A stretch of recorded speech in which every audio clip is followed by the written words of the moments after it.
Hey there, my Dark Side crew. It's your girl Freya here. Welcome back. And if you're new here, new to our channel, welcome. We're so glad that you found us. So I realized recently that I have not posted an actual podcast per se since the Soul Love Letters. So I'd like to take a brief moment today to say thank you to all who reached out after that episode. From the responses, I suppose I struck a chord with many of you, and I believe from your replies that it was a very positive one. Your thoughts and words of love and encouragement were so heartfelt and appreciated, and that's why I love you all, and I will continue to shine the light on our humanness, no matter how difficult and raw the issues may sometimes be. So I need to send some love right back to you. Although it was a difficult episode to do, it was also very healing as well. And to be honest, it was in fact a phenomenal form of release. So thank you all for taking the journey with me. It's been a minute since I have brought you your dose of dark side realities. That's true. And for that, I deeply apologize. Didn't mean to leave you hanging. I also appreciate those of you who have been asking, where are you? We miss you. Please come back soon. Well, I have missed you too.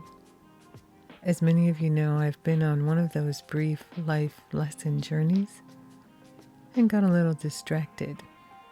But just know, I'm here for you and never too far away. As always, this podcast is for information and enlightened connective consciousness purposes. Take only what resonates with you and leave the rest behind. To reach out to the show, visit us at tdsothc.com, drop us a love note, and of course subscribe so you'll know when we have new content to share. So with that, let's dive in. This episode tonight is going to be a little brief and different than our usual dark themes.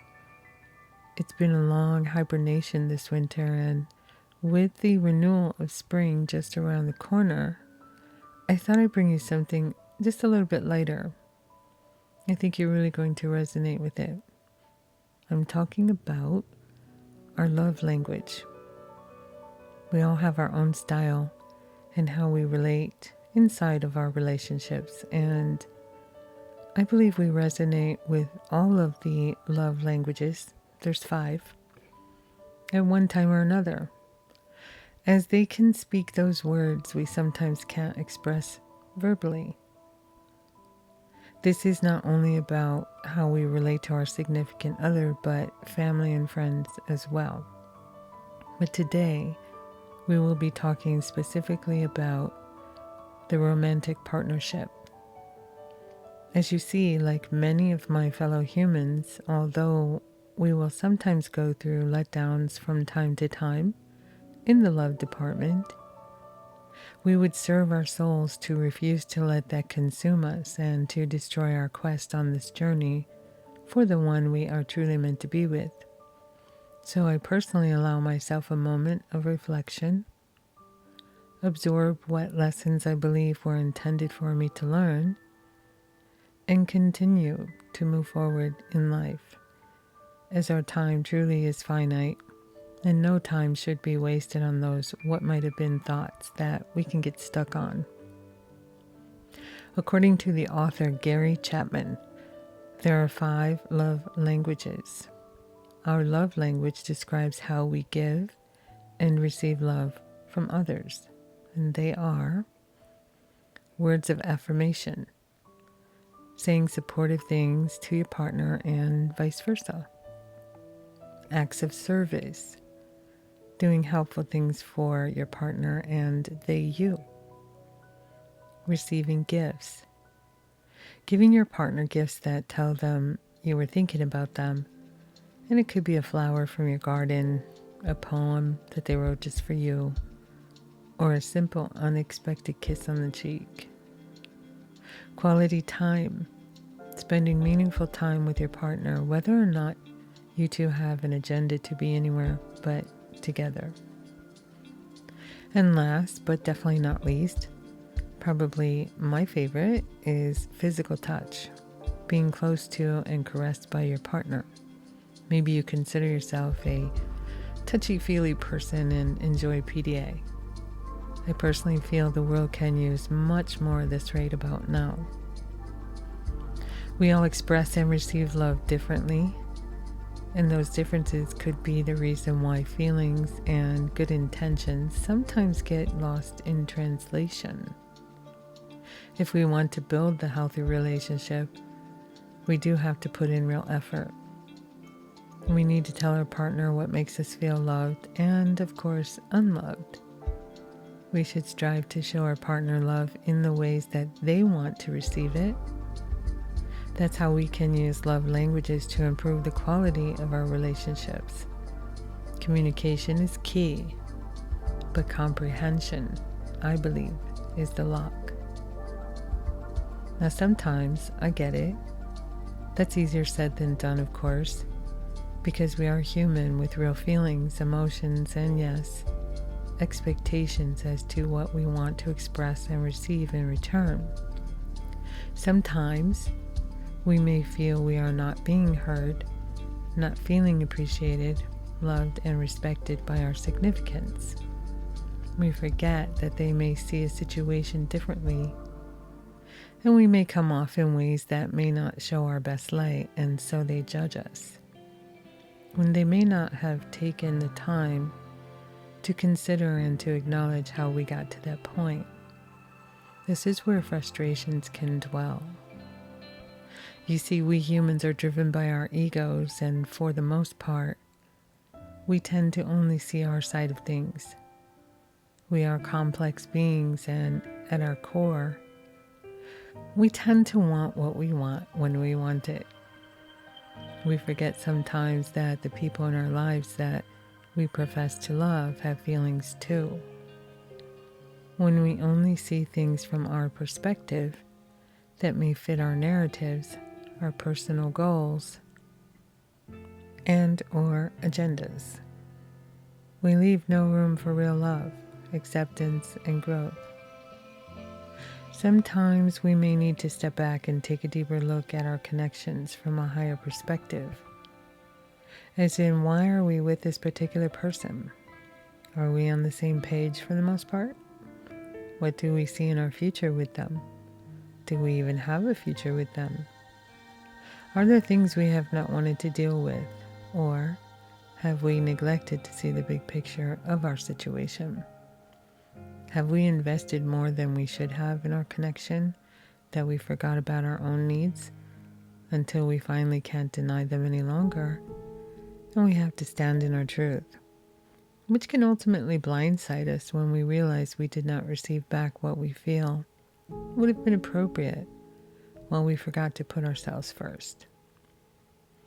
I've never liked that concept though, as I personally receive more joy from giving than receiving. But that being said, if we can't get our needs met while doing our best to meet our partner's needs as well, then sometimes there comes a moment when we must accept defeat, retreat, and nurture our wounds and soothe our pride so that relationships do not suffer the fallout of our past connections. More often than not, we sometimes make life and love harder than it needs to be. Understand that you are a very special person and realize what you bring to the table. And if your person does not see it and chooses to leave the connection, know that they are probably doing you a favor by removing themselves from your sphere so that the right person has the opportunity to show up for you. You can, in fact, take the lessons and apply them to your growth while loving them from afar. As I feel, no one comes into our life and our heart and ever truly leaves without putting a tattoo of sorts on our soul. And that's okay. Because when we finally are old and gray, and we will always have those tattoos to remind us that at one point we were loved and we loved. So, if that be the case and you find yourself in the position of finding new love, what can you do when you venture into your next relationship to assure that it can be a successful connection going forward? I found an interesting article that sums up my thoughts perfectly on this. Something that I've resonated with long before reading his words. It's written by Adam Winger, and I'd like to share some of the highlights with you, as this is how I choose to show and receive love. Quote, "We've all heard that relationships take work. What if I could show you that intimate relationships need not be work, and that the best ones are more play than anything else? When I hear that relationships require so much work, I feel weighted down and tired, and it sounds like drudgery. Work implies something we have to do, especially in order to achieve some sort of desired outcome for the short and long term. We work for money, for the hope of success, for getting ahead, and for giving shape, structure, and purpose to our days. If we're lucky, we may find meaning through our work and feel valued for doing it. Work typically contains aspects of control and hierarchy, and often power struggles and resentment. At work, we often find inundated with and constrained by rules, procedures, and guidelines. We're motivated by outcomes and deliverables. Relationships that feel like work drain our energy. This is because we're spending a great deal of time trying to get through to the other person in order to feel understood. With work, we may be trying to prove ourselves, to show our worthiness, or to even outshine someone else. On the other hand, play implies freedom, experimentation, adventure, spontaneity, and creativity. The play I'm talking about is not to be confused with all easiness and just fun and games, but rather the quality of ease. It's the ease of trust, comfort, rest, and the sense of knowing and being known. It's the knowledge that you're assuming the best in your partner, and the confidence that they assume the best in you. When that happens, there's less to struggle over and less to prove. Relationships that feel more like play have the advantage of feeling lighter, freeing, and more spacious. We get to reconnect with our authentic selves, even our sense of our inner child. A huge benefit to a playful relationship is that it tends to be built on affection and admiration rather than contempt. So our time and energy can be directed to other things that matter to us in our lives, and we can return to rest in the trustworthiness of the relationship." End quote. Powerful, yes? Research by a psychologist, Renee Proyer, reveals the extent to which play can strengthen communication, resilience, and overall relationship satisfaction.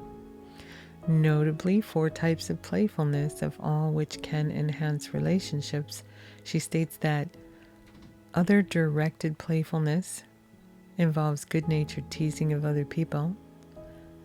Light-hearted playfulness involves seeing life as more like a game than a battlefield.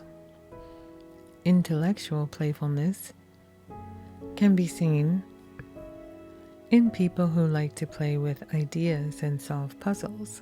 And whimsical playfulness involves liking unusual activities, people, or objects. Through play, we learn the art of letting go. This capacity for letting go assists us in and out of the relationship. Being right becomes less important when we've centered play. We admit when we messed up. Well, sometimes. The knowledge that there's an us over and above either of us that's worth tending to. Play fosters creativity, and in turn, creativity stimulates playfulness. To keep intimacy fresh and imaginative, we have to stay curious about our partner and ourselves, and the larger relationship in which we're situated. We have to trust the beauty of the lifelong process of continuing to get to know someone. In relationships, we want to share what we're seeing and doing with the other person. She calls this the hey look quality, where one person summons the other person to see a spectacular sunset or to look at something they made, rather than feeling irritated by the person calling out to get our attention. We're curious to see what they've discovered, relishing in their joy. The willingness to be open and receptive to play that the other person brings is essential. Night after night, going to bed with your best friend is more like a slumber party. I'd agree with that. When play is at the center rather than relegated to the periphery or postponed as something to enjoy when everything else is done and settled, it becomes an oasis. The play is like a bow in a rough sea and reminds us that there's a safe harbor and refuge we can regularly access. I love that vision. This is my choice in the love language, as I believe that life in general is way too stressful on its own, and that if we choose to look at life as a struggle on the daily, we can miss those beautiful moments with ourselves and our partners because we have allowed ourselves to become consumed by all that would tear us down, by those around us that would not revel in our successes and our joys, our ascensions. I feel that playfulness is key to not only our personal lives, but in all aspects of our lives, because if we take every little thing so seriously, it can be so overwhelming that we can become stuck, frozen, and can possibly destroy that which was meant to bring us to the next level of our ascension. So when we forget how to play with our partners, we forget how to really love each other and ourselves. Just my thoughts. Another love language that resonates with me personally is the physical touch, where I feel like we as 3D beings have an undeniable need for the human touch. Our connections to our human family is bonded through how we show love, through kisses, hugs, caresses, and those gentle touches in unexpected places on your person's body. Those flirtatious gestures can be brief, but very important to show how you're feeling about yourself and your person. I believe that if we deny our bodies the touch of others and from others, we lose connection to our soul. I read something once that said we need 10 hugs a day to truly maintain our connections to spiritual fulfillment and to love. I remember sharing this with you in another episode, the story about the older couple that I met when I was a teenager, and how I could see how much they loved and adored each other through their interactions with each other, and that I would only seek that in my future, and yes, it still holds true. If your person does not see you in the light that you deserve and desire to be seen, ask yourself, are they really your person? I had a strange experience the other night when I was at an event. There's an escalator I was descending on and had my left hand on the rail, which was in the center. And halfway down, I noticed this gorgeous young man who had to be at least 15 years younger than me. And as he was ascending up the escalator, our eyes met, And when he got close enough, he reached out and he rubbed the top of my hand. And then he lifted it off the railing and was not letting go. It was so weird because it was like something out of a movie, because A, who does that? And B, I turned to look at him as he was still holding onto my hand and now rising above me. And he had this beautiful smile on his face, and his friend just looked at him like, dude, you have to let her go now. Too funny it all was, right? It was one of those unexpected crazy moments. It catches you off guard, and yet it was an affirmation to me that, yes, you still got this, girl. I have been feeling a little down lately because of some personal things happening, and I really didn't want to get back out into the world yet. But regardless, I was definitely looking amazing that night, and maybe he caught my energy. Either way, it was a beautiful compliment. Maybe that was the universe confirming to me that even if you're not with, who you want to be with at this moment in time, there are still amazing moments and people coming your way. But I digress. We need to be seen at our best and, yes, at our worst, and accepted for all of it. But at the same time, we should accept our partner for all of it as well. I'm not saying that we must accept nor project behaviors that are not productive to growth of the relationship. But what I am saying is that we can acknowledge those parts and bring it to attention so that corrective actions can ensue. But that's not really happening anymore.